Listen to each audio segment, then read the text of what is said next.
Let's pretend it's the end of this whole ugly story. We vanquished the foe and we triumphed in glory. There's nothing but rainbows and blue skies ahead. Hallelujah, amen, it's the end.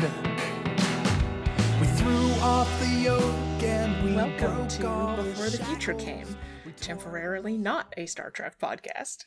We're looking at the ideals of utopian science fiction as we voyage from one work to the next, following a breadcrumb trail of motifs. This month, we're talking about the novella Binti by Nnedi Okorafor, a winner of the 2015 Nebula Award for Best Novella, the 2016 Hugo Award for Best Novella, and the 2017 Nomo Award for Best Novella. I'm Melissa, and all I could do was smile and think, how did I not know? I'm Gregory, and the more I speak, the less monstrous my voice sounds. And I'm Lucy, who, like Binti's new odyssey, am thick and ready. I don't think I can use that. Wow, that is not what was written in our document. I'm taking audio. Oh my god.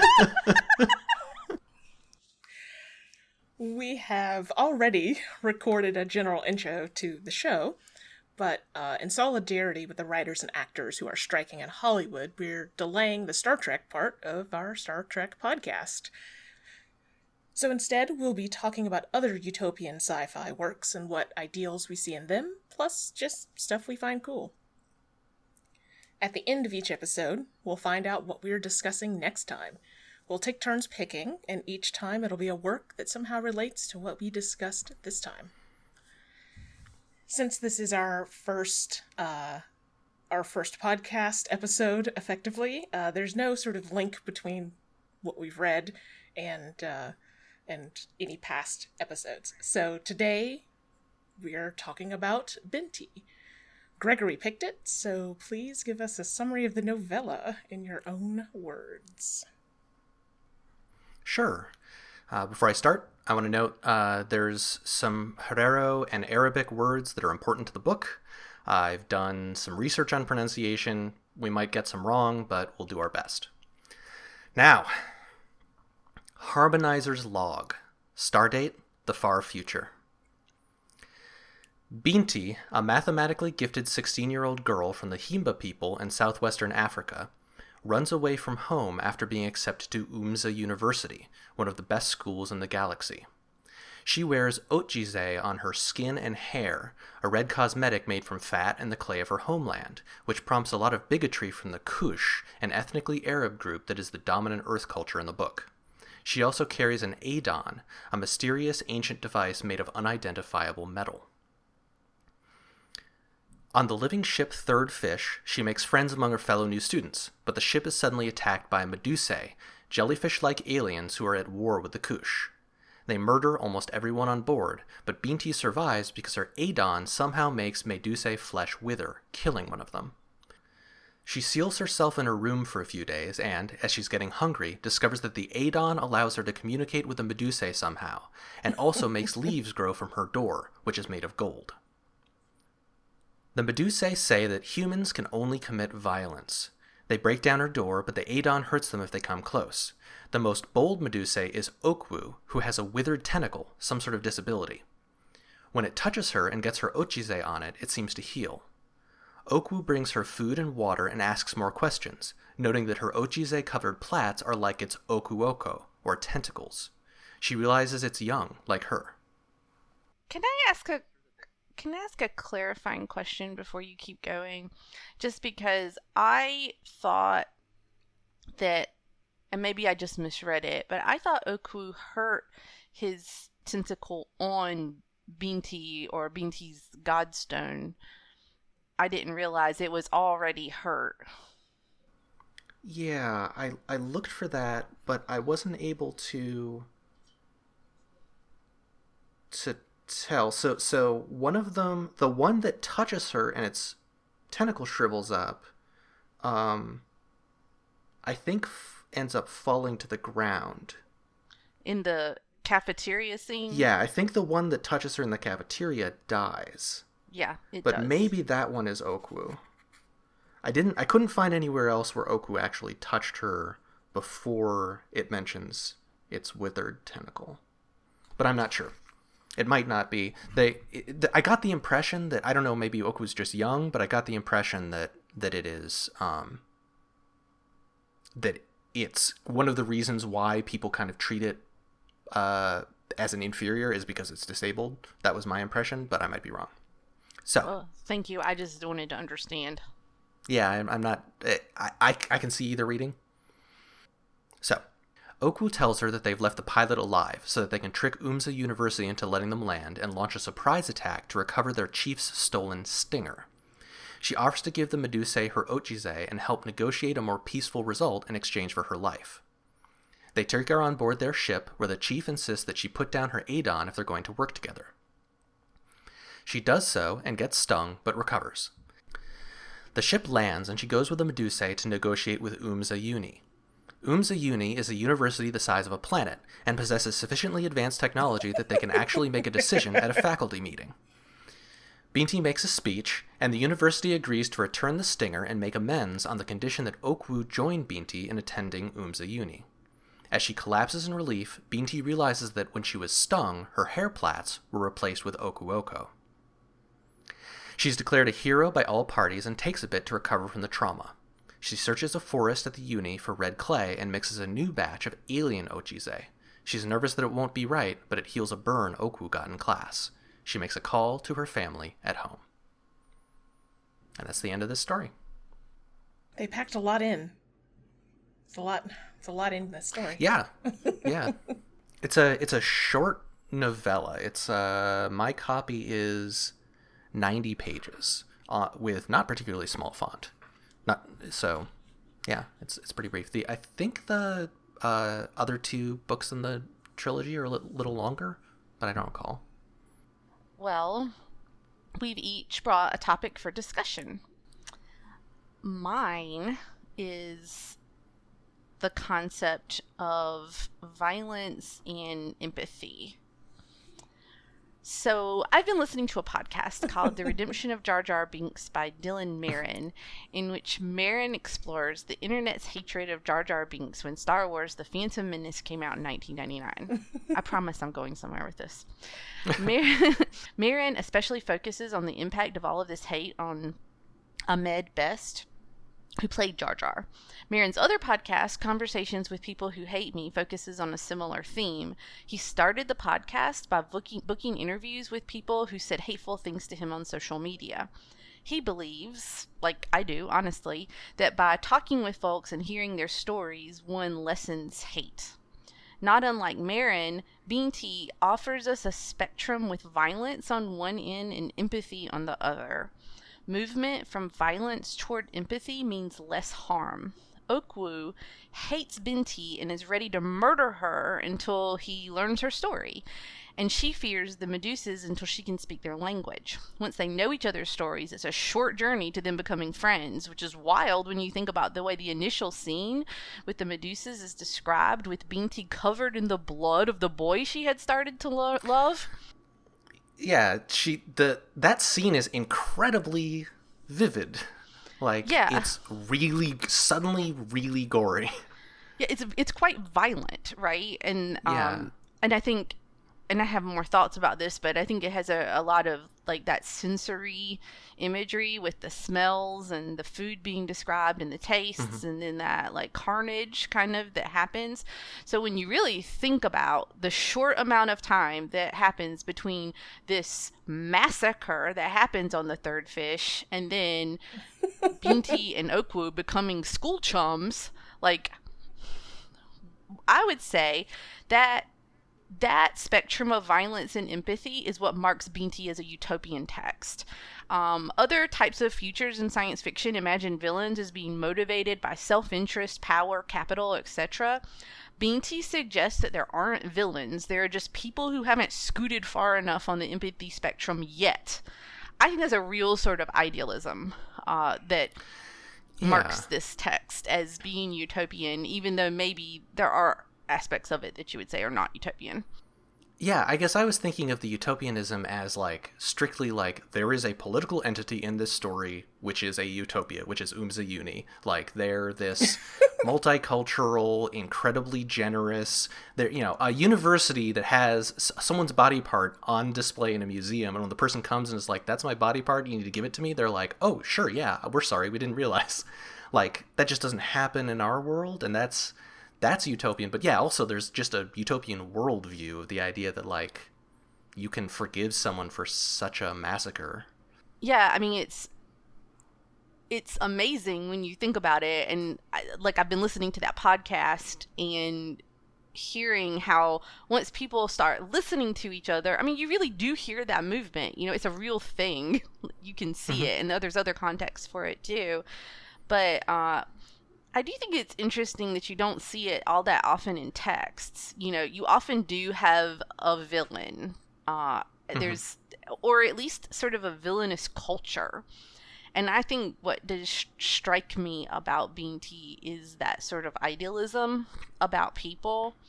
I also think that it's very interesting to me the way the book or the novella represents the sensory perception of difference and hate. The Kush whisper about how the Himba smell bad, right? When Binti is walking originally, when she's on the ship, and then she is really struck by the bad smells of the Medusas. And then even there's sort of a grotesque element to the tentacles, the oku, and that's paralleled with the way the Kush seem to perceive Binti's hair and her cultural practices. It's sort of grotesque until you know it, and then it's appreciated and familiar. In this text. The Kush are kind of the closest thing to a villain in this book. And even they aren't, right? They're her friends. Yeah. She says, I became friends with them. We had this in common. We loved doing whatever math declensions are. Treeing is like dividing math in two repeatedly until you get closer to God. Like, I started doing a bit of research and then did not want to get into treeing. There is some sort of link between trees and fractalness and a way of looking at fractals as trees and vice versa. So it's not... so it's not completely divorced from reality, but I never took any sort of coursework on fractal stuff. It wasn't my ball of wax. I think that something this book does that kind of lets it get away with this, in this, you know, this utopian viewpoint, is the fact that we don't see a deep culture of either the Medusae or the university. Like, we see a faculty meeting, which, again, absolutely wild that this faculty meeting of multiple professor types and presumably administrators got together and decided something in a reasonable amount of time, and it was good. Yeah, it does take forever. They talk about how they are just, like, arguing for, I feel like it might be a day. It's some wild amount of time. But a small amount of time when you think about how long it really takes us right. in faculty meetings. Yeah, I mean, it would take us, like, it would take any Earth organization much longer to decide on repatriating an artifact. There would need to be limited duration committees and all sorts of stuff. But the fact that we don't get, you know, we're handed a sample of the Medusae, we're handed a sample of the university, and it's different from the way the Kush are treated, because the Kush, we're getting a lot of different viewpoints on them. They treat the Hemba as if they're slaves or near slaves, right? Like, we get lots of sort of cultural things there, and it lets us say the Kush are almost villains, because we have more context to say, here's a broader sample of their behavior, and multi-generational, because the parents believe this, and it gets passed down through the, you know, the life of folks in the town, where we don't get that. And it allows us to just see, oh, if you talk, I don't want this to sound dismissive, but, oh, if you talk to each other, you'll understand and have empathy for each other. Which I think, you know, just thinking like real world context, I feel like we're in a place where when we talk about politics, there is a notable segment that's like, hey, you can miss me with this compassion and empathy business for people who want to kill me, right? For bigots and so on. And it was interesting to read this and be like, this is nice. This is a nice utopian idea that you can talk to each other and stop wanting to kill each other. in part because, like, in this book, there's not a sense, at least to me, that, like, there's a preaching going on where it's like someone saying, hey, you oppressed people, you need to be empathetic. Right. Instead, it's sort of like it feels like it's coming naturally and internally. And Okorafor is African-American, but I think reasonably close to, I think some of her recent family is from Africa. And so, like, she's got a particular context on both being black in the U.S. and being, you know, what African culture is like. So, yeah. Well, though, I would say I do think that the empathy is required for survival, right? It is the only way that Binti is able to survive, being the events of the third fish, is by her capacity. In the book, she's a harmonizer, right? Her capacity to harmonize and to understand is how she survives.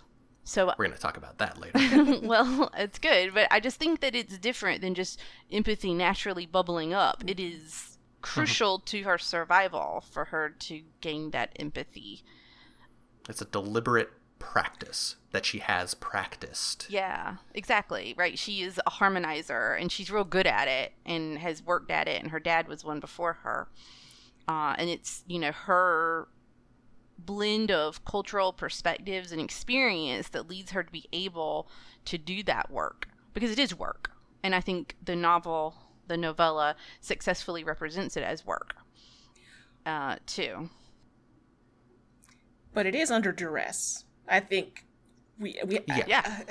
like, it's not that, like, she sat and meditated for 72 hours and then was like, oh, let's see if we can talk. It was like, I have run out of food and all my friends are dead. It's deliberate, but it's not a free choice. Yeah. I guess the last thing I would say about it that I thought was fascinating was that the literal transformation that Binti experiences with her hair becoming okuoku, it seems to suggest to me that empathy and experiences with other people does literally change us, right? Yeah. That we become different because of that experience, I guess. And I think that's interesting. And for the record, because I don't know if I've been clear about it, I love it. I fucking love it. I love this kind of idealistic thinking. I had a dream, was it 2 nights ago, that I tried to persuade Ron DeSantis that he shouldn't be like a fascist dictator. And my dead grandmother, like, woke up to tell me that was a bad idea. And she was probably right.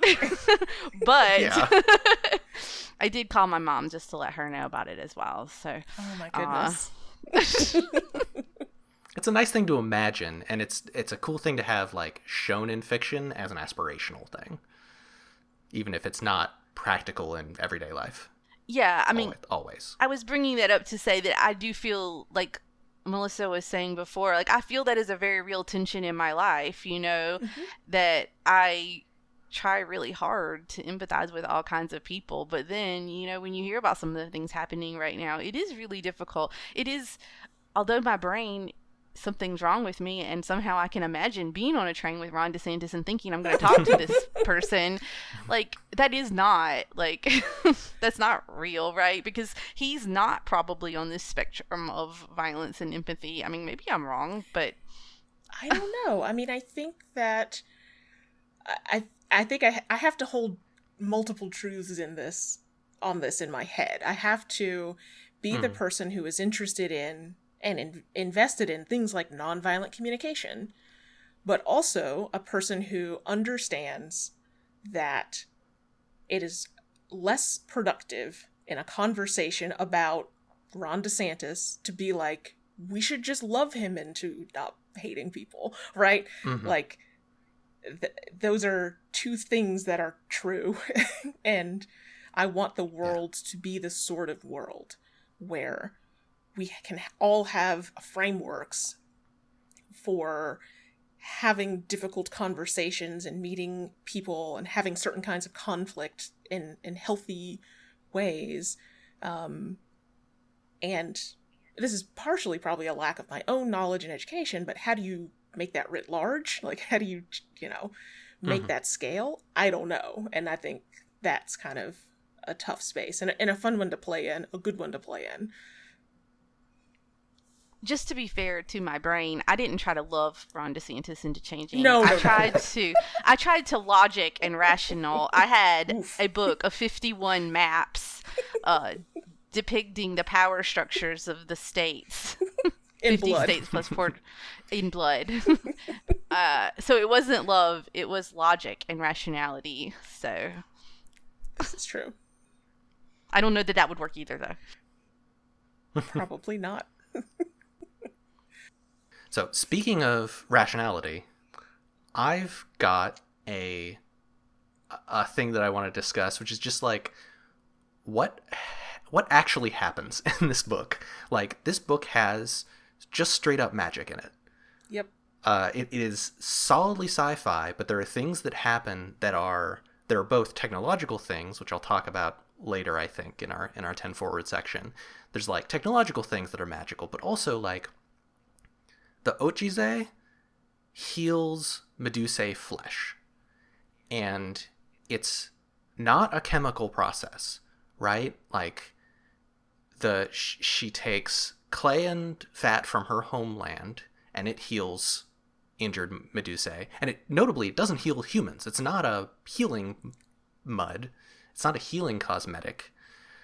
It's specific to Medusae, but then when she makes it on Uzma-Uni, it also heals the Medusae. Mm-hmm. So like there's something inherent to Binti that makes that happen. And there's it's not like Binti is special girl that like has something magical about her specifically. Because like she's not surprised that Ochize has this power.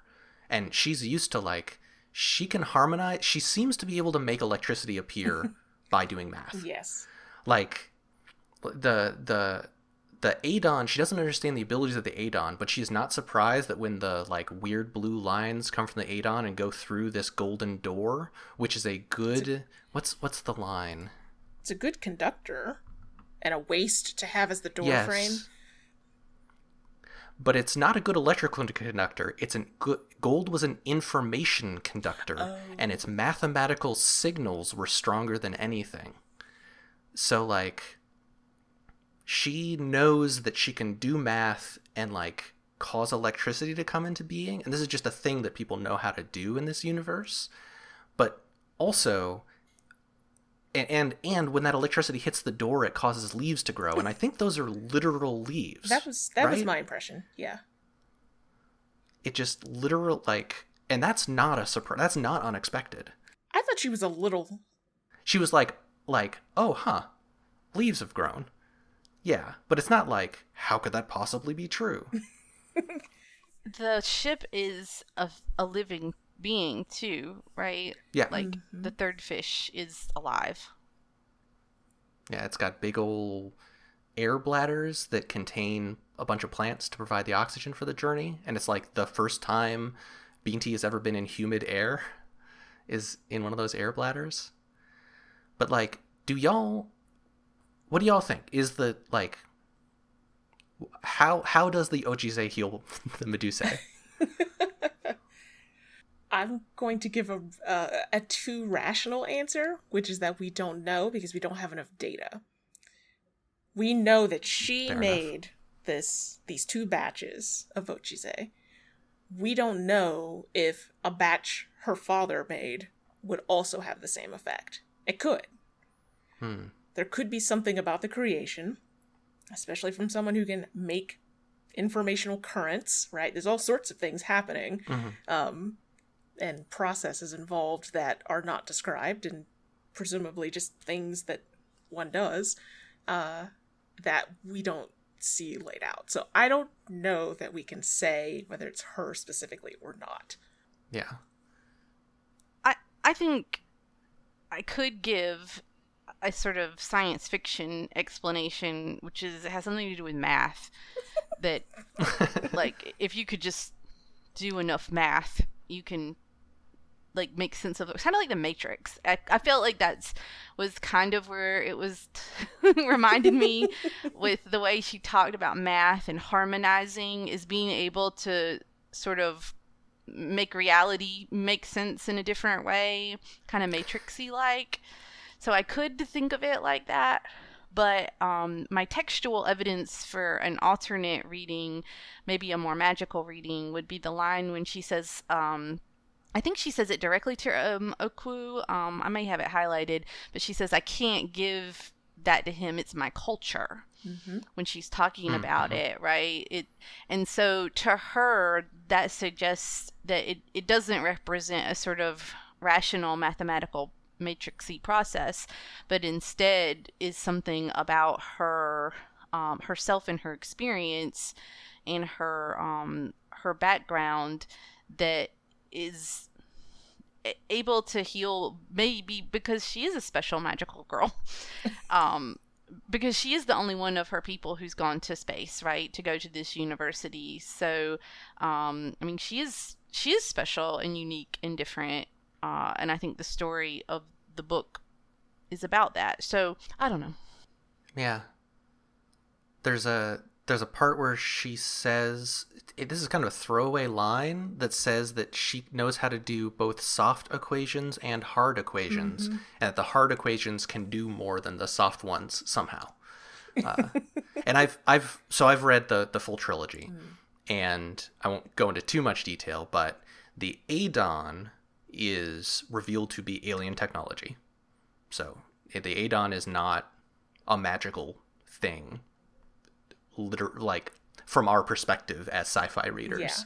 But there is magic continuing in the trilogy. There's kind of the traditions of the Himba have a magic to them where it's unclear to the sci-fi reader, to the skeptical reader, whether it's just a thing they kind of all agree is true about certain things, or whether there is something more transcendent going on that could be observed by, say, a Kush. There's another book series. It's written by a white person, so, you know, keep that in mind. But Tad Williams's Otherland also concerns African characters who are immersed in science and studying at a university, very similar to Binti in a lot of ways.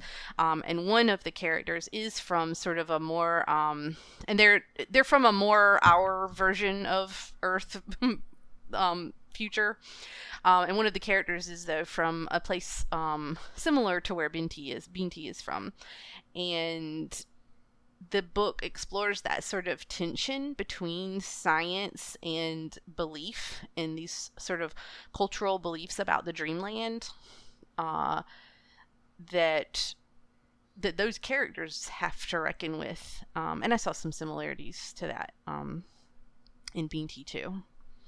Maybe more carefully and thoughtfully explored, although I think Tad Williams does a okay job.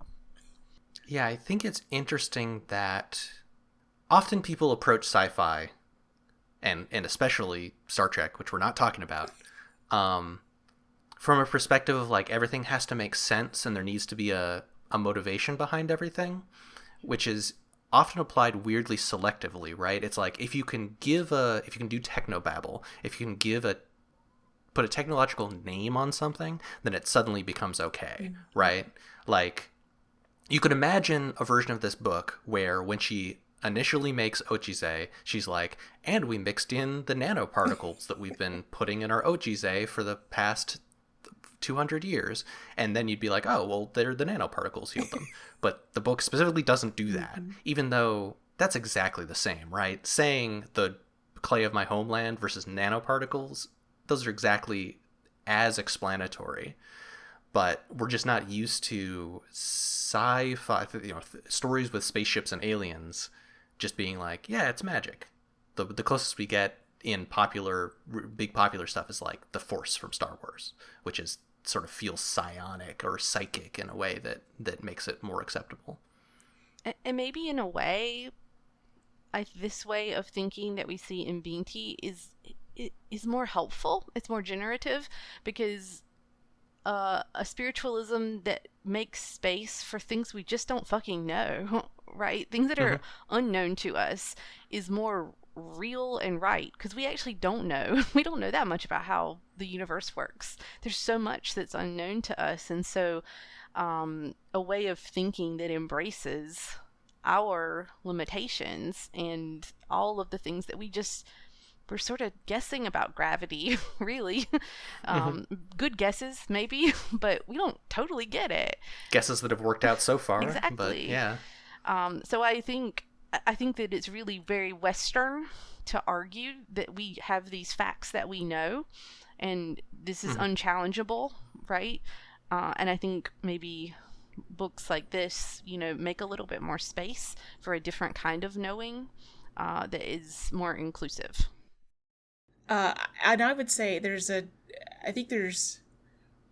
when we talk about that difference between science and, let's say, spirituality, I might say that the difference is, in at least Western world, etc., religion is just as rigid as what you were proclaiming science is, right? Like, religion has the answers that science doesn't. And this isn't doing that either. This is a third space that is a softer space that doesn't have to explain itself, because it doesn't need to, right? It doesn't have to have all the answers. It just is. And I think it's useful to remember that the way spirituality manifests in our society, real world, is often in a rigid, organized religion that also proclaims to have answers and fails to do so. So yeah, I think that's another thing that makes the book interesting, is that it's not playing in that space either. Yeah, I didn't say religion because I don't think this book has a lot to do with religion. I think it is interested in a spirituality that is not the same as religion. But I think you're right that especially in Western culture, we generally conflate the two. Mm-hmm. Yeah. There's a little more of what I would call religion in some of the later books when we get to see more of Binti's home culture. Oh, interesting. But this sort of reminds me a little bit of Babylon 5, which is probably also struck work, and so we also aren't discussing, but it's a show that has like advanced technology and techno magic and things that just seem to be magic and aliens that might just be angels and a bunch of other things, and like those things coexist in tension, but the show never seems to like value one perspective over the other. Mm-hmm.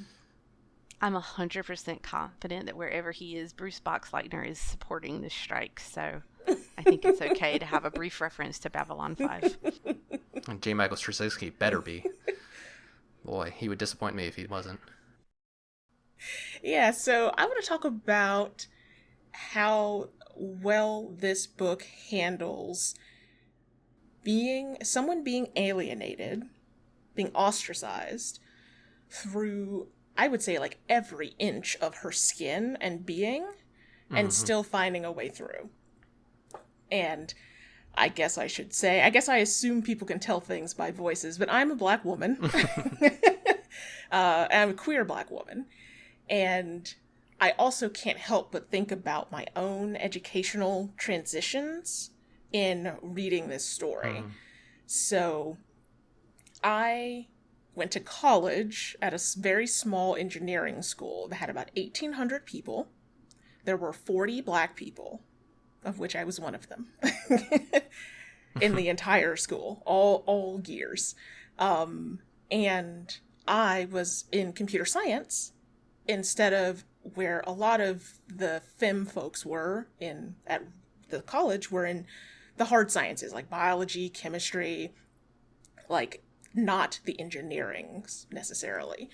And so stepping into that space, it was like, okay, let me say this first. My queerness is in the form of being panromantic and asexual, right? Like, it's in these things that are pretty invisible. I cannot hide my skin. I cannot hide my hair, my body shape, the way I talked, the rituals. Like, there was this whole thing about when I washed my hair and how often. Because... Like, people would ask or you? Or people would notice, and then they would ask, yeah, they'd be like, oh, you only wash your hair once a week? And I was... You know what I mean? Me and the other two black girls on the floor in freshman year. Like, it's probably what they should have been doing too. Yeah, white people, get on this don't wash your hair too much train. That's why your hair is like that, white people. Because you wash it too much. All these rituals, like the smell of your hair is a real thing when you put product in your hair, right? Like, I can smell, like, the smells of like shea butter and coconut butter and like the things that we put in our hair, identifiable like across a room, like, oh, there's a black person here who puts oil in their hair. Like, this is a thing that many of us do, and it's inescapable. I felt like for almost all of my freshman year, I was just like walking around naked. I just felt like every inch of me was on display for critique all the time, including intellectually, because there's that, right? Especially... The people assuming that you were somehow less intelligent or whatever because of your race. Exactly, especially being in the class where we read the bell curve, which became a whole thing. Relatively uncritically, right? No, it was pretty critical, but the professor and I were pretty critical. With the rest of the class, I don't know. Didn't feel like it. But I also... when I read this story, and I was reading about the Edon, right, and how this, or the Adon, and how it becomes this communication device and a shield from violence. And this is probably a more common experience other than just, being black, but the idea of having a device, having something that you shove in front of you and say, hey, look, here's a thing. Why don't we all look at this thing? Why don't we let this thing sit between us and allow us to communicate? And for me, that was computers. I could go to that college and people would look at me weird, and then I could be like, look at this thing I programmed, or hey, let's program this thing together. And we had this language that wasn't good at first because we're all 18 and have all learned different programming languages or none at all or whatever. But like, you begin to have this little space that's like, hey, don't hurt me too bad. I'm enough like you. I have a thing that we have in common that you respect, good or bad. Like, there's this thing that you can just put out there.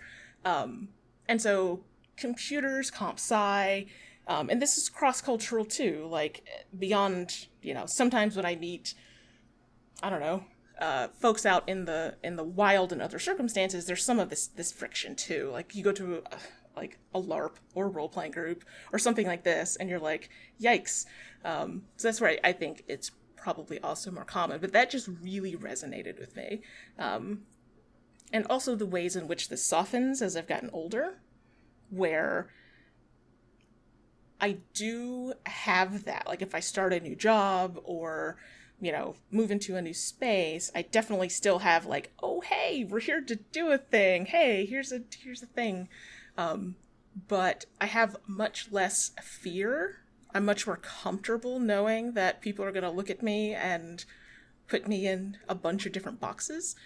And part of why it bothers me less is that I have also changed, right? Like, just like you can't not absorb some of what is happening that you have steeped yourself in, like a good tea.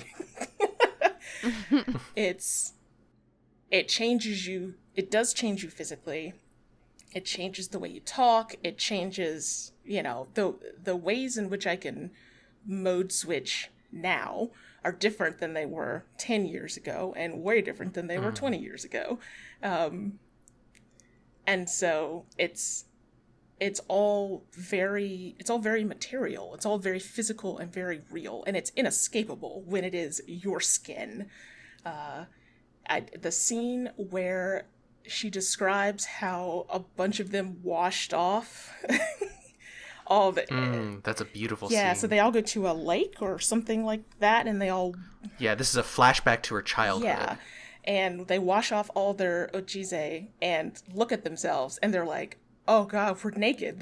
What is happening? Like, no one can see us like this. We would be... Yeah, they're like, we would get beaten right. if someone knew we did We'd never this. get married or something like that. And that there are times to varying degrees at which you sit and you examine yourself and your own body and your own culture, and you strip it away and you go, what is here? What is it? What would I be if I changed this? If I started perming my hair again? If I started, if I wore it in certain ways that white people find more acceptable? Like, what would be left if I did that, and would I recognize it? And sometimes the answer is it'd be fine. I'll grow tentacles and and share my ojize, but other times it's not. Other times it's like, nah, turns out this is deep. It's not just habit. Lisa, what did you think about the scene at the end when Binti makes the new ojize and applies it, and Oku says, "Oh, good, you were fading." I liked it. I wish I had a friend like that. That moment is one that's like, it's always nice to have a moment where people recognize that they are seen, and not just for things they did, not just for things they performed, services rendered, but also for what makes them a whole person. And I think that scene highlighted that, oh, okay, it's not a matter of moving back, to oneself, or a sense of forwardness or backwardness, but sort of whole, being whole. I thought it was cute. I want to circle back to your mention of hair and scent, because I didn't mention in the summary because I didn't get that low level, but there's a several times throughout the story, there's someone touches Binti's hair, and touching black people hair, big deal. People always want to do it, and it's super rude and kind of invasive. And in the book, the first time it happens is a bunch of Akush women, and they're talking very rudely about her, and Binti has scented her ojize with jasmine flowers, I think, and they one of the women reaches out, touches it, doesn't address Binti at all, is just completely treating her as if she's not there or is subhuman. And one of the people is like, I hear it smells like shit.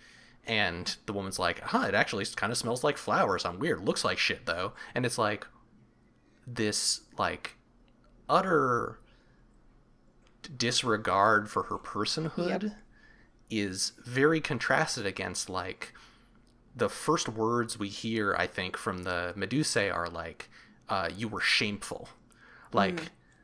They, from the very beginning, even though they don't really consider her a person yet, they're still talking to her as if she's a person, even before they're like, oh, she actually can communicate using the Adon. Right. They grant her more personhood immediately than ostensibly, a group that she rubs up against far more often. Yeah, when they talked about the shameful part, I mean, I thought that the Medusas their culture, it was okay for them to kill, like, the humans who were on the third fish, but it wasn't okay for people to not have their needs met. Right? Like, even, I think if Binti had been, I don't know, a plant, right? I mean, they would have wanted to meet her needs, because for people to suffer was not okay with the Medusas. So, like, yeah, killing, if it had to be done, I mean, and Oku says we don't like stinging, right? But if they decide they have to do that, but they don't want to see suffering. So I thought that what they were saying there was that they didn't want to be leading to suffering, even though they were okay using violence if they felt like it was necessary. I don't know.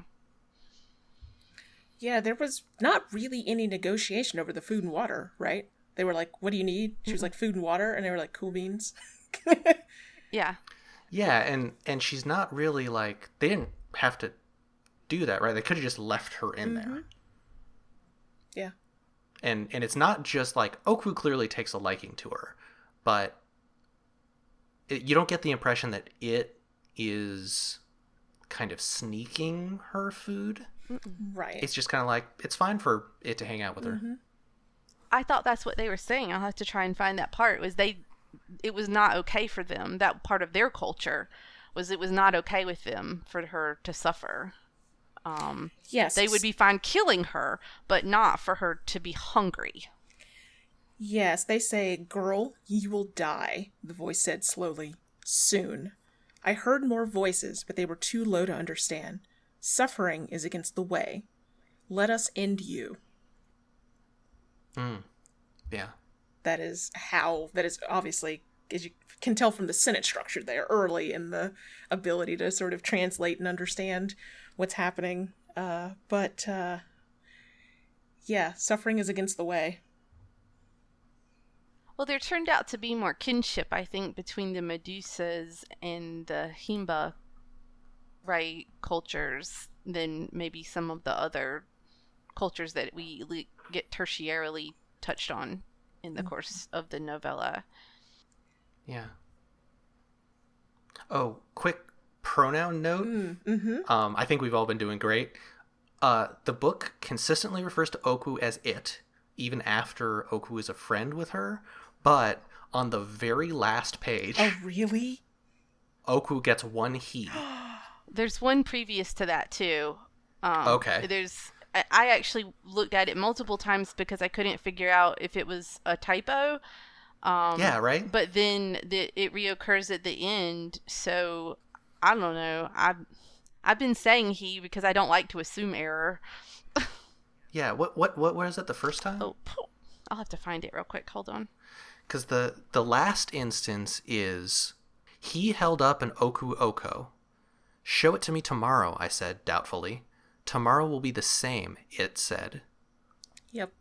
So, like, we stand a he at Queen, but, like, that's interesting. Yeah, it is. That we get, like, it's not that finally he isn't he. It's that, like, both pronouns seem to be correct for Oku. Or, like, sometimes Binti thinks of it as a him in moments of extreme empathy. I don't know. I'm looking for it now, but I think the other part is in the sort of climactic scene when Oku and Binti go before the head of the Medusas. The chief? The chief. Is that what they call him? Yeah. Yeah, the chief. Which I like how, regardless of how, like, callous the Medusae are and the chief is, when they first step into Umza Uni, the chief kind of coaches Binti a little bit, is like, hey, come on, go ahead and talk to them. It's good. Like, kind of reassures her. It's cute. All right, so with the main topics covered, it's time for a quick lightning round of other interesting things we spotted. Well, mine actually, I think, flows very nicely from Melissa's topic, because, you know, I'm in education, so I study young adult literature, and this sort of story, which is a classic coming of age story, which some people would call a Bildungsroman. Not me though. Oh, not you. In no, this I document. wouldn't. That's what it says in the doc, Lucy. Yeah. I don't know. Yeah, that's weird. Maybe Chat GPT must have got in there, you know. Oh God. Better not have. Maybe Gonna have to do a Butlerian jihad on it. we'll just do some sort of what do you call that when you purge a demon? Yeah. Exorcism. Yeah, Exorcism. an exorcism. Yeah, that's what we'll do. I liked reading this as that kind of coming of age story. It follows a lot of the classic patterns, which is that's not a critique. That's a good thing. I like that it is following that kind of story where she's young, you know, and she thinks, I'm just going to go to college and I'll be able to come back and get married and do all the things that, you know, take over my dad's business, all the things that, you know, her family was expecting her to do. And she thought, idealistically as a child, that she would be able to go to university and then come back and things wouldn't be different. But you know, that even I think if the massacre on the third fish had not occurred and she hadn't met Okwu, that wouldn't have been the case, right? Because going to college and going away from your home, it changes you inextricably. I mean, you can't you can't not change. And it made me think, you know, I teach college and I see it all. I mean, I see it all the time, and every human that I have the privilege of interacting with, it's tragic and beautiful, because they all think when they come to college, I'm the same, you know, and I'm going to be the same, and I'm going to go back home and it's all going to be the same. And, you know, like as their professor, it's not possible, right? Like you are changing because you're here and this is different, right? And you're going to be different after this. And there's a spectrum. Like some people are going to be able to go home in some ways, and it's going to feel more normal for them. Other people, and I think like Melissa's story suggests, I mean, you know, you told your story about your experience at college, but that also, I am certain, impacted like how you interacted with your family in your home too, right? Like you're also like you're also changed, right? You don't have those same relationships. You don't have the same, you're not the same person after like you have this sort of you know, we don't all go through a traumatic experience in the way that Binti does, thankfully, but we do all change when, like, especially at that time, the sort of going to college. And I was charmed, honestly, that the book was so literal. Like, she's literally going to university, right? It's space university, but she's going to university and she's literally changed. So I found that to be charming, and it was tragic at the end too, you know, when she said, the professor that you referenced before said, your culture doesn't like outsiders, and Binti doesn't understand because she thinks, oh well, no, I'm not an outsider. Yeah. But whether her hair had turned into oku or not, she wouldn't have been able, you know what I'm saying? Like she wouldn't have been able to go home either. She's an outsider now because she's gone to university, and she didn't understand that. And it is, I mean, it's I'm sorry, it makes me cry. I guess it's sad. It's genuinely sad because, you know, it's hard to think about how things won't be the same again, especially when, like Binti, you did have a supportive environment. She did, I think, come from a supportive family who cares for her. And that is going to be challenging for her to go back. And yeah, I guess the other thing I was going to say about it is, and I think Binti also points this out, one of the inequities of our current system is that this difference, this change, is going to impact certain kinds of people more than other kinds of people, right? Like people from historically oppressed communities are going to be more outsidery after these kind of experiences than people who maybe are somewhere else on the matrix of oppression, right? So you can't go home again. And I thought that moment when she realizes it, there talking to that professor, was just, it was was real good. It landed really well, and I'll admit, when I started reading the book, and it became clear, kind of what her family was like, and how this was, you could tell immediately, right? Like, she's not gonna be able to come home again. I wasn't sure if there was going to be a reveal that she wasn't the first one to go, right? Like, if a society, if there were some hints that, like, if you ostracize someone enough, you can pretend they don't exist. And so I wasn't sure if there was going to be a twist of, like, in that room were going to be 2 more folks from her home that just weren't talked about, and but I'm glad it went this way. Like, no preference one way or the other, but another tempting amuse-bouche of the rest of the series. The second book is called Binti, Home. Yes, I read the first sentence of the description and wanted to scream. I almost started reading it immediately. I have sacred fire before I have home in my book. That's right. There's a short story in between the first 2 books in the omnibus. Oh, yeah, that might be why I thought the other ones were also short, so maybe you shouldn't listen to me, because I was looking at Sacred Fire. So Yeah, I just don't remember. Something that I thought was cool was another kind of geeky literature thing, which is that this book has interesting nonlinear narrative to it. It's not like totally nonlinear and disjointed, but there's a pattern that happens several times where so this we haven't mentioned, I don't think, at all. This book is narrated in the first person. It's all Binti is referring to herself as I throughout the narration, and she'll like gloss over a really important event and then like go back and fill in later. So like, but like immediately. Mm-hmm. So that like big massacre in the cafeteria, which is like that initial violence when just about everyone on the ship is killed.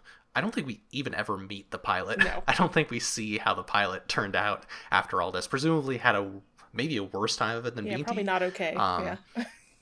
Yeah. Well, they don't believe in suffering, so he probably. Yeah, I mean, maybe they treated him well. I mean, if they were ethically consistent, he was at least as fine as Binti. Yeah, but psychologically, they can't. Sure. Yeah, it would be rough, especially because he didn't like. Binti's like, I'm going to figure out a way to do this without violence. As far as the pilot knows, the Medusae are forcing him to let them invade Umza and kill a bunch of people, right. And that's probably what he thought until they landed. Yeah. Which is rough. But in that cafeteria massacre, it's like they come through and they kill everybody is basically this initial narration.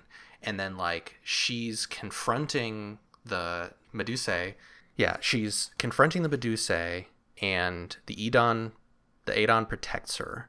And then it goes back and it's like, let me tell you about my childhood where I learned about the Great Wave, this military technique that the Kush-se, the Medusae, use. And like how terrible the Kush-se, the Medusae are. And then she remembers her friends. And then she, like, this is literally 2 pages after the initial massacre summary. She's like, here's what the massacre was like in more detail. And then everyone was dead. And then it bounces back even further and says, my family didn't want me to go to the university. And it goes into more of her backstory and how she's alienated from her own culture now. And then it finally resumes with her back in the cafeteria, kind of negotiating her way out, grabbing some food, heading to her room. And that sort of thing happens a few more times where incredibly important events will just be like tossed out in a chunk and you're like, wait, what just happened? And then it goes back and talks about something else entirely, with you kind of this constant tension of like, didn't you say those jellyfish killed everyone? Why are we talking about your father? And like, of course, because that's sort of like, especially as a young person panicking in an alien environment, you're gonna like be like, that's the experience Binti is having, right? Binti just sees blood and death and is like, holy shit, and distracts herself, and then is like, wait, what did just happen? What situation am I in? And like, it's sort of mirroring her thought process, and also like giving us good good tension where we don't get a resolution until we digest what this is actually like for Binti. Cool stuff.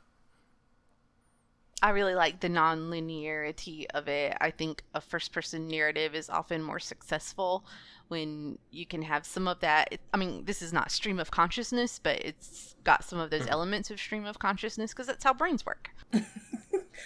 Right. It's not just a recitation of what happened and how I felt during it. Yeah, I like that. When Greg, you mentioned that the Mujha Kabira, the Great Wave attack method, the Medusae move like water when at war. And I don't know if it will be earlier in the page or the previous page. Before the massacre, there are students, Olo and Remy, are singing a traditional song from their city because they missed home, a song that had to be sung with a wavery voice like a water spirit. And I had not even noticed that those two things were right next to each other, basically. Damn. They told it. Yeah, and like, even Binti is from a place where there is so little water that they wash with or they keep clean with ochize, but there's a story of her skinny dipping and washing away the cosmetic, and then before reapplying it, and then she then does that again at Umza Uni before applying the new alien ochize. And like, I get my reading, and I don't know that this is definitive in the text, is that the Kush are just making shit up about the Medusae.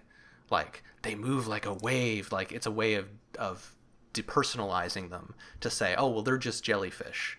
They don't act, they don't have tactics. They just do this thing. And there's a line, and then on the counterexample, the Medusae are like, humans can only do violence, something like that. And I wrote it down. No Medusae has... It's humans only understand violence.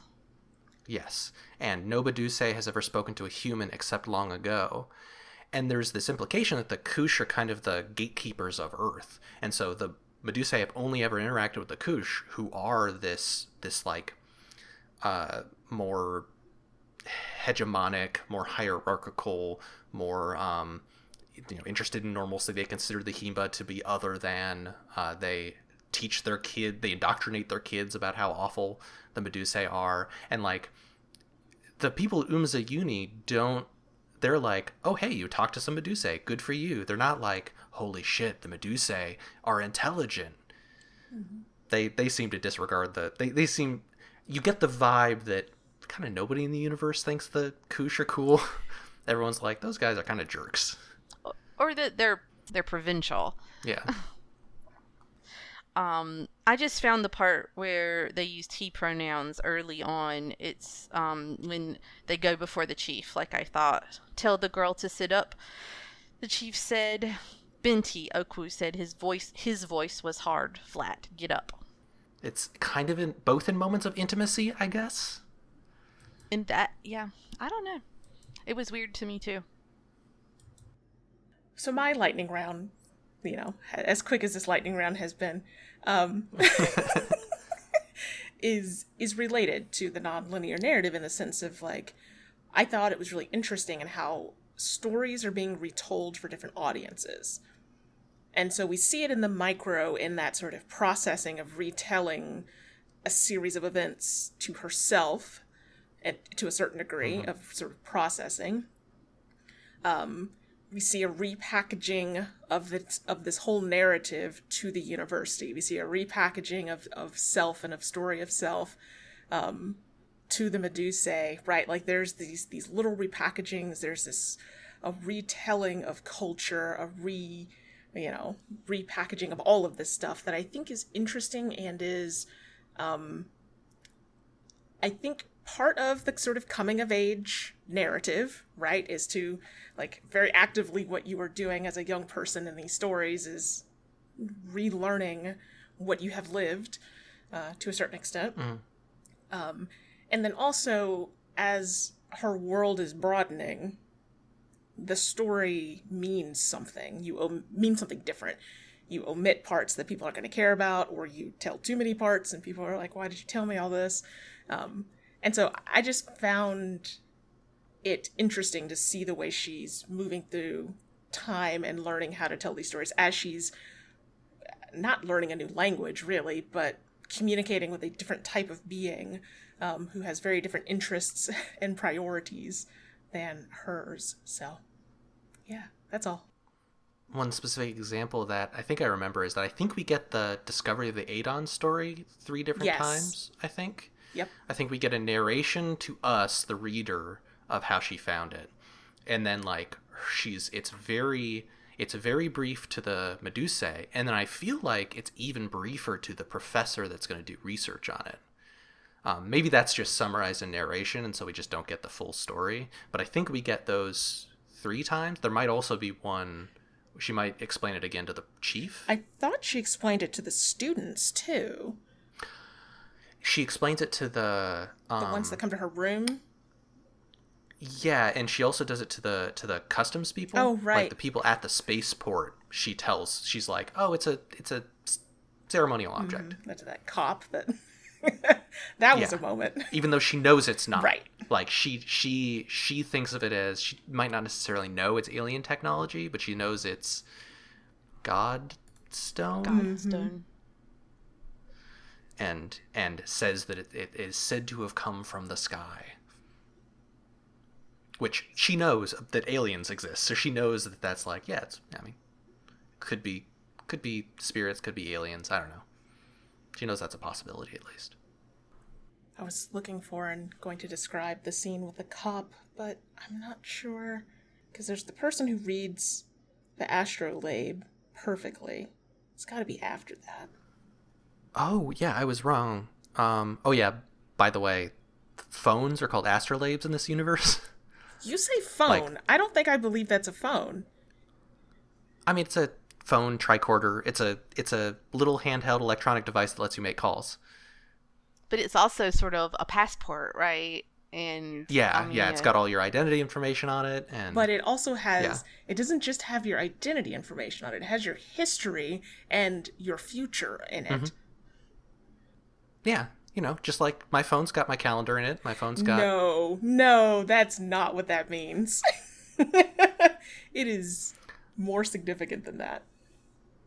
But I was wrong when she describes her Adon to the guard, who, by the way, Kush guards only get educated until they're 10. Yes. Like, cops in Kush society have an elementary school education, which is rough. But she says it's just an old thing. It has no math or current. It's just an inert computative apparatus that I carry for good luck. So she knows, even though it's sort of a magical device to her, she knows it's a computer also, which is interesting. And she minimizes it there on purpose. Yeah. Yeah, she's like, oh, don't worry. Yeah. Shut the fuck up, Friday. It's a computer. Don't talk to cops. It's inert. It's fine. Yeah. No, she's right. Don't talk to cops. Theme of the podcast. Don't talk to cops. Not the theme of the podcast. Just good advice. Yeah. Just a sort of truth. Or maybe just some solid advice. Yes. All right. So in addition to the deep stuff, we're also big utopian sci-fi fans. So let's head to 10 Forward to talk about stuff we geeked out about. And I am going to start with food. Because I have a very silly thing that I love, especially in sci-fi, but also in fantasy, when an author feels like they have to come up with another name for a basic thing. And here, there's a cultural element here of the thing that stuck in my head was the white milky dessert. Which I think the three of us probably immediately went ice cream, but also it could have been a yogurt or a custard or any number of things that would not do well. Or cheesecake. Or cheesecake. I thought it was probably cheesecake. Oh, that'd be delicious. Yeah, it made me want cheesecake. So Yeah, it's gelatinous milk-based dessert with slivers of coconut. I didn't look it up. The kusher ethnically Arab, I think, is the strong implication. And so maybe that's just a real dessert. Could be. Yeah. I mean, I know that a lot of Middle Eastern desserts tend to be like kind of rich and simply sweet. Mm-hmm. Not usually, just like that sounds vaguely to my uncultured ear to be like, yeah, that sounds like something maybe some people from an Arab culture would make as a dessert. I spent a long time pondering whether it was ice cream or not, but then she says I slid a slice of white milky dessert onto my tray, and I have never slid a slice of ice cream anywhere. No, you're right. But I have slid slices of cheesecake or something like a creamy pie or something. Mm-hmm. But on the other hand, it does melt on her tongue, which, doesn't need to be literally like phase changing on her tongue, but it's not as dense, I think, as cheesecake. It could be like a real light cheesecake or like that lemonade pie that's really creamy. There is a category of cheesecake that I have had from a particular restaurant. It's the only thing we got from there, and it was an extremely soft cheesecake. It was basically a puddle, the consistency of like Greek yogurt. With a very good... Did you say you were going to be in the mood to make some cheesecake sometime I want to learn how to make that Say cheesecake. that? So you would technically kind of take a slice of that, but it would not stay a slice on your plate. God, I gotta figure out how to make that kind of cheesecake. It's not even in my cheesecake cookbook. It's whatever it is super weird. But I know the restaurant that makes it, so I can look it up by that. I'm not gonna advertise for them because they're probably weird. So I was looking for some of the other foods, yes. And I found the first mention of Oku's tentacle. I clutched my Adon to my chest now as I opened my eyes. The Mudese in front of me was black and translucent except for one of its tentacles, which was tinted pink, like the waters of the salty lake beside my village, and curled up like the branch of a confined tree. And then she holds up her Adon and he pulls back. Or it pulls back. And her Adon turns people white and gray. So I think that it is indeed some sort of congenital tentacle situation that it's got. Or at I least buy it. Preceding conflict. But I've got the list of the dinner that's out in the cafeteria during the massacre. Although it could have tried to touch her while she was resting, and but it drew back maybe before it got dead. Yeah, I don't know. But the food is roasted and marinated meats, brown long-grained rice, spicy red stews, flatbreads, and that rich gelatinous dessert I loved so much. Which sounds like a great dinner to me. It does. It kind of reminds me of like when I traveled to like Iceland, and it would be like when we were doing like a bus tour, you'd stop at gas stations, convenience stores, and just have dinner there, and it was like, yeah, fish soup everywhere, lamb stew, like what's in it, who could say, tastes good. So this whole unspecified dessert in particular made me think of there are two works that came to mind. One of them is Julie Czerneda's Trade Pact universe. The first book is called, like, I think 1,000 Words for Stranger, where instead of coffee, they have sambe. It's clearly coffee or tea. Like, it's the thing you have with caffeine in it. And then Elizabeth Moon's Deed of Paksenarrion, which, strange big book. It had Sib, S-I-B, was its coffee-ish beverage of choice. And I don't know, I'm just so tickled pink every time I'm like, you could have just called it coffee. You honestly could have. No one would have been offended or felt like we were less in fantasy world or space world if you didn't ractagino it or whatever.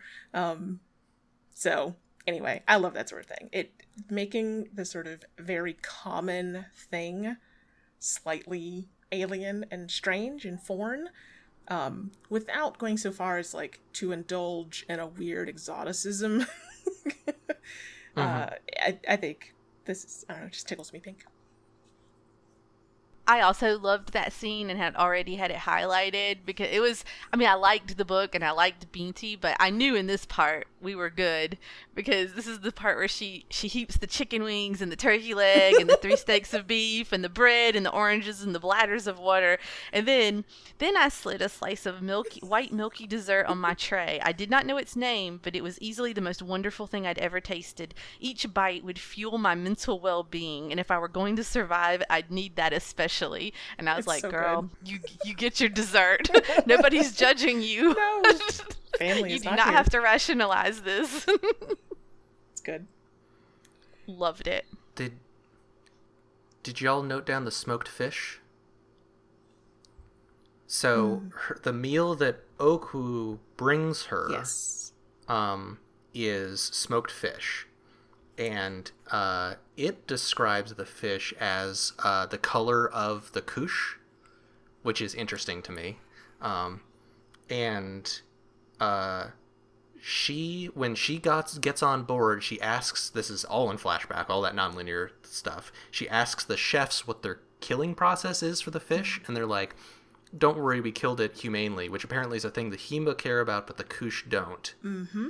Which is an interesting inversion because one could assume that the couche are Muslim and would have, Muslim Like halal. meat slaughtering techniques. Yeah.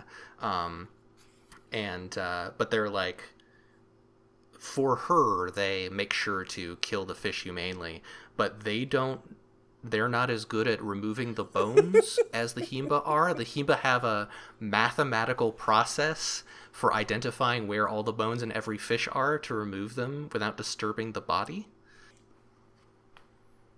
Is it time? It's time. Yeah. When I was a wee girl, a teen. Wow. Flashback. We're getting one right in the episode. I have a very vivid memory of the first time as I was perusing the monster manual for the first time when I was in high school. I had just started playing the D&D source book? book? The D&D monster manual, and the page with the beholders, and I was like, oh yeah, I love this. Like, this is my jam. You want to describe what a beholder looks like? A beholder is like a giant eyeball with, I'll say, little arms / tentacles all around it. I think there's 8 of them.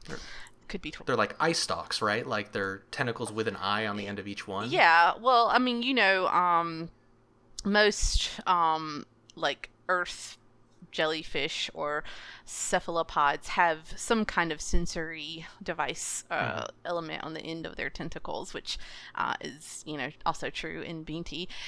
Anyway, all of that is to say, I really love tentacle shit. And so this book was amazing. I mean, it was really gory with all the murders and stuff, but I love Oku, and I love all the descriptions of the Meduse, and just so I avoid avoid just, I don't know, talking about hentai or something, I'll just say that there's like a history of cephalopods in science fiction, and this kind of representation of the non-human other. So this emerges from, I think, a sort of science fiction tradition. You can think about Jules Verne, which I think 20,000 Leagues Under the Sea isn't exactly science fiction, but it's kind of science fiction.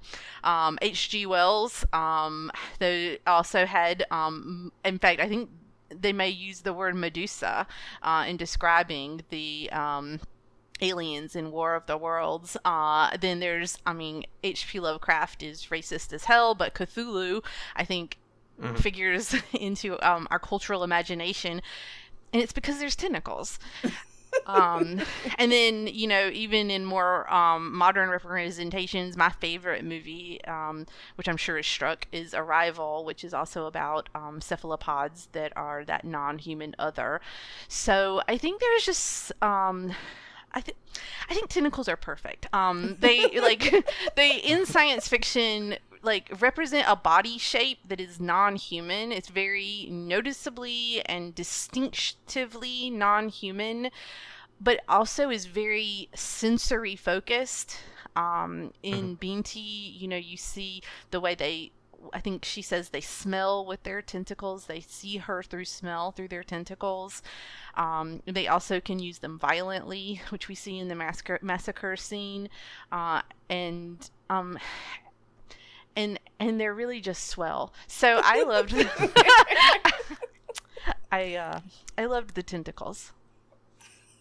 The scene in which she discovers that her hair has become tentacles is really cool. So good. Because, like, the implication, I guess, is that she's sort of been in denial about it, because there's a few brief mentions in the narration of, like, her hair tingling weirdly. But, like, it's, like, after she's given the speech, after everything, she kind of, like, collapses in relief. And that's when maybe she accidentally rubs some of the ojize off her hair, and they're like blue, pulsating, moving on their own, able to sense, able to feel tentacles in place of her hair. Can you imagine? And if you look at Himba, modern day Himba hair, it looks interesting. It looks distinct from a lot of the locks that you'll see people wear, a lot of the plaits that you'll see people wear in other cultures, because the ones that I've seen, the way people wear their hair seems to be based on social standing, from what I can tell from modern day folks. In the book, they plait their hair in weird, like, geometric mathematical patterns that are implied to be part of the kind of the Himba ability to harmonize and do cool math. But from what I'm able to gather, young Himba women will have most of the plait covered in ojize, and then at the end of the plait, at least for some of them, there's like this spray of hair that's like this almost fan-like bush of hair at the end of a few inches. And it's interesting to me to think about, like, how that is distinct in structure from a tentacle. Like, the tentacles presumably end in, they're jellyfishy tentacles, right? So they might have, like, ruffles and stuff on them, but they probably end in a point. And the distinction between how her hair would have been with the end of a plait. She doesn't have locks, she has plaits that are braided. Yeah. And so there would be that end, that fringe that's on any plait, and that maybe is like some modern day Himba, where it's this spreading bush, and then that's gone when you've got a tentacle there. It's interesting to think about, like, the intricacies of that change. Yeah. And wouldn't Okwu be such a nice friend? I mean, once you got past the initial murders. threat. Yeah, he did kill her first crush and some stuff like that. Not personally. I don't know, maybe. I don't know that it's clear how many of the kids Okwu killed. The other kids, because Okwu is a teen also. So, you talked about how tentacles are classic sci-fi. I want to talk about another thing of classic sci-fi, Clarke's 3 laws. So, Arthur C. Clarke, classic sci-fi artist, classic sci-fi author, probably problematic in some way, as all those old men of sci-fi are. God damn. But a whole lot of people know about... So he did 2001 is probably his best known work. Did some cool stuff. I like Rendezvous with Rama. But he has a set of 3 laws, the third of which a lot of people have heard. Any sufficiently advanced technology is indistinguishable from magic, which we've talked about magic and mysticism a lot. But that's the third law. And these are all kind of like... These aren't like recommendations. These are just observations of tropes that appear in sci-fi. The first 2 have to do with the possible and the impossible. So the first one is, when a distinguished but elderly scientist states that something is possible, he is almost certainly right. When he states that something is impossible, he is very probably wrong. And so that's talking about the classic, like, if a scientist is like, well, it just may be that we can adjust the harmonics and cause us to be able to communicate with these people. Like, Scientist is always right about that, or usually right about that. But if the scientist is like, that's impossible, you can't communicate with people using that ancient device, the scientist is wrong. And that happens here in an interesting way where a professor comes up to her and is like, what you did is impossible. But the professor isn't like, you were lying about what you did. The professor's excited. The professor's like, what you did was impossible, and I'm really excited to see how it happened. And then the second law is the only way of discovering the limits of the possible is to venture a little way past them into the impossible. And we talked about like utopian ideals and the idea of somehow being able to empathize with people enough to make violence stop. And as a pacifist, I am very conscious of the fact that, like, boy howdy, pacifism doesn't always work. And sometimes it feels like violence must be done, is necessary, and definitely is tactical in some situations, right? Like, sometimes in order to prevent violence, you must commit violence, because in that moment, or, you know, in that war or whatever, there's not an opportunity to talk it out. But with the empathizing that happens that Lucy talked about, like, that is an attempt to do the impossible. Like, this book is about Binti, a 16-year-old girl who has just seen all of her friends killed, is thirsty and starving, and has no way of communicating with these people that she's been told were monsters her whole life, tries to communicate with them, tries to do the impossible, succeeds, and then keeps trying to do the impossible and keeps succeeding. And it's just like, this is a classic structure of sci-fi. And we didn't mention this, I don't, at any point, because I think we all agree, fuck them, but this book was the subject of a lot of people talking it down when it was up for awards. This was the season of the sad puppies and the angry puppies. Ooh, and so gross. On, where a lot of racist and sexist people were like, thought that there were too many, I'm high level summarizing here, thought that there were too many women and brown people and queer people that got stories in, and like, all their criticisms was like, why was this story picked, and so on. And like, Binti is just a classic sci-fi story about a kid who goes off into space and figures out how to talk to aliens and makes friends with them and then gets to do cool sci-fi shit. Like, it's such a, like, the cultural stuff is interesting of her being from the Himba people and the sort of interesting cultural intricacies of all that. But like, from a narrative standpoint, it's just, she tries to do an impossible thing and figures out how to do it like a plucky youngster. And it's cool. So why shouldn't it be up for all the awards, right? Like, I don't know. I mean, it's a great book. Like, right? Yeah. Like, it absolutely is deserving of all sorts of awards. Now, it's kind of one of those perfect novellas where it's like very digestible, very readable, a lot to dig into and think about and remember and all that. Good shit. This makes me think of something. When we were talking earlier about sort of what is magic in this book and what isn't, there are people for whom the distinction between sci-fi and fantasy is science or magic. And this story is having none of it. And it makes the whatever is happening, the mechanisms, so intrinsic to the story that you don't get to pretend that it's not useful to pretend. The book doesn't let you pretend that it is all just one or all just the other. And you don't get to try and slice it in some sort of hyper-rational way. Like, whether it's sufficiently advanced technology or magic, you can't pull those out of the story. That is what makes it not just a classic coming of age. Is I think those cultural elements are core to this particular narrative. Like, obviously the narrative structure is one thing, and the archetypes involved, but this story, you can't pull those things out and have it be the same type of thing. Yeah, if you try to draw a line in the sand and say, like, well, all of these kind of Himba traditional cultural things are the magic, the Ochize, the Eidon, all of this.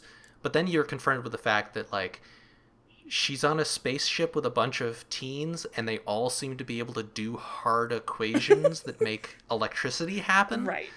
Like, they can all tree, they can all do these weird mathematical practices that seem to just be like magic spells, except math. Mm-hmm. Yeah.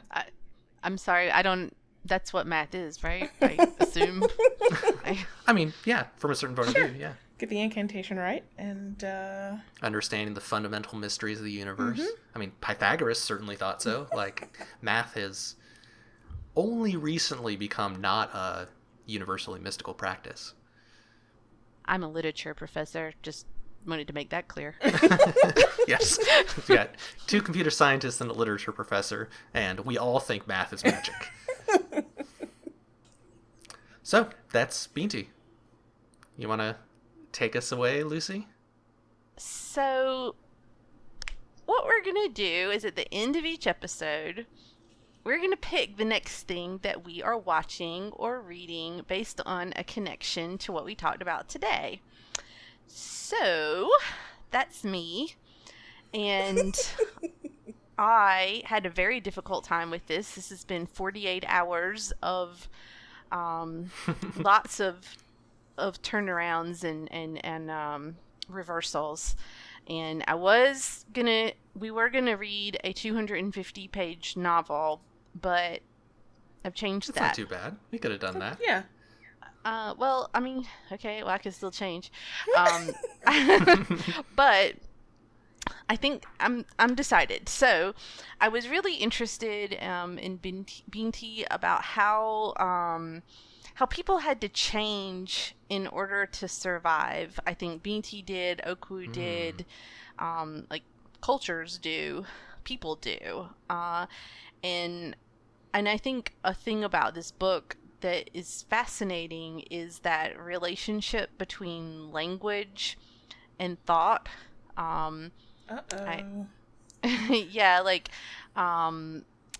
Vygotsky's Lev Vygotsky, a psychologist, talked about how the way we our thoughts and then the language that we use are inextricably related. It's not like you have a thought and then produce some language, which I think is like that's sort of the way a lot of people think it happens, right? You just have some thoughts and then boom, you produce some language. And Vygotsky argues that actually language and thoughts they have a really complicated recursive relationship. And I think Binti really gets at a lot of that in the way that Binti learns to communicate with the Medusas in this book. And I, at any rate, have chosen something I have not read, but I have heard a lot about it, and I have been wanting to read it for a long time. It is for a younger audience. It's YA, so this is not for grown-ups, and I don't know if y'all are gonna like it, but I have selected Peter Brown's The Wild Robot.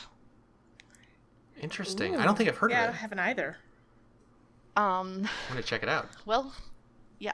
And then depending on how long the writer's strike goes next time it comes around, maybe we'll be reading a 250-page novel. Excellent. So that is presumably available from your local library or any online purchaser.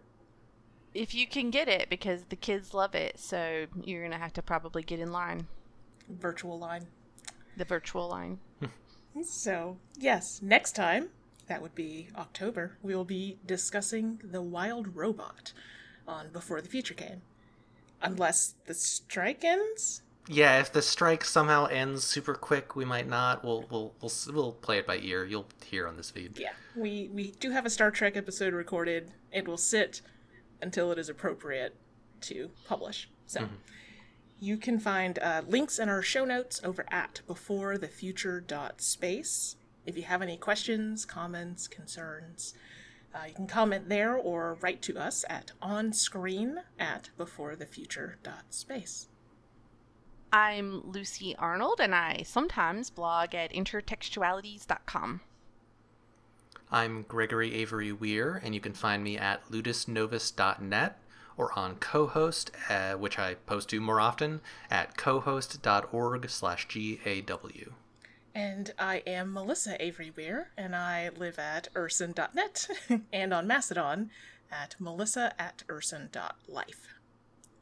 Our music is Let's Pretend by Josh Woodward. It's used under a Creative Commons Attribution 4.0 license. Thanks for listening. I'm sure we'll all live happily ever after, surrounded by butterflies, children, and laughter.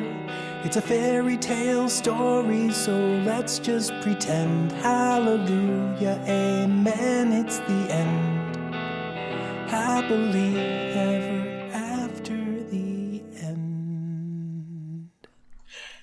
Holy fuck! That's good, though. That's very good. That's a strong opener on the first episode.